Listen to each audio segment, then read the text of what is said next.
खिचिन मैले प्रिन्ट गरौ गरेको सुनिन भारतको कश्मीर अनि हेर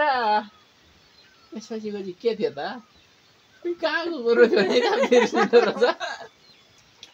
कता हो यतै हो यतै तिमीले नै त थप्ने हो त यहाँ त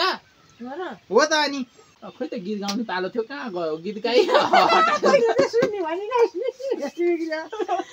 उस्ताद त एक त अलिक स्टेज पनि चढेको भन्ने हो आफ्नै बिर्सेछ अनि यही गीतले पुरस्कार खाएको भन्ने चाहिँ कतिखेर त्यो त्यही गीतले खाएको भन्ने नै होइन क्या यहाँ स्क्रिप्ट चेन्ज भइसक्यो त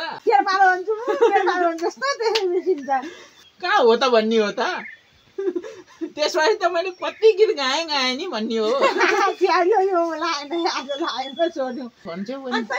घर बनाएँ भन्ने चाहिँ हो तिमीले